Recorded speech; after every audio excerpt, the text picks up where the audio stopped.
দিনের পর দিন চলছে যুদ্ধ আর প্রতিদিনই হারাচ্ছে শত শত প্রাণ। এই রক্তক্ষয়ী লড়াইয়ের মাঝেই ফিলিস্তিনের প্রেসিডেন্ট মাহমুদ আব্বাস এবার আর থাকতে পারলেন না চুপ। টিভির পর্দায় সবার সামনে তিনি ফেটে পড়লেন রাগে।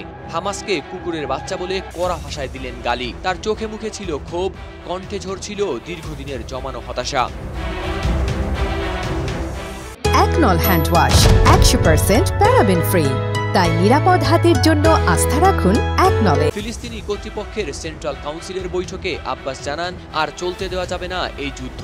প্রতিদিন শত শত প্রাণ ঝরে যাচ্ছে শুধু হামাসের এক গুইমের কারণে। তিনি স্পষ্ট করে বলেন, হামাস যদি সত্যিই শান্তি চায় তাহলে তাদের আগে ইসরায়েলি জিম্মিদের মুক্তি দিতে হবে, অস্ত্র সমর্পণ করতে হবে ও গাজার নিয়ন্ত্রণ বুঝিয়ে দিতে হবে ফিলিস্তিন কর্তৃপক্ষের হাতে। আব্বাসের কথাই ছিল তীব্র এক আহ্বান, যুদ্ধের অবসান চাই। তিনি বলেন, এখন আর সময় নেই শুধু আমেরিকানদের সঙ্গে কথা বলার। হামাসকে ফিলিস্তিনি জনগণের সাথে, তার নিজের নেতৃত্বের সাথে সরাসরি আলোচনা শুরু করতে হবে।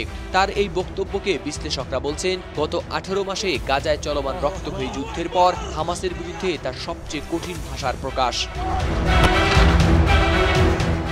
তবে হামাস প্রত্যাখ্যান করেছে এই বক্তব্যকে। তারা বলছে, আব্বাসের এই ভাষা আসলে তার নিজের জনগণকেই অপমান করছে। গাজার দুঃসহ বাস্তবতায় যখন প্রতিটি শব্দ হয়ে দাঁড়ায় বাঁচা মরার প্রশ্ন, তখন এমন প্রকাশ্য বিদ্বেষ নতুন করে তুলে দিয়েছে প্রশ্ন, ফিলিস্তিনের ভবিষ্যৎ কোন পথে যাবে।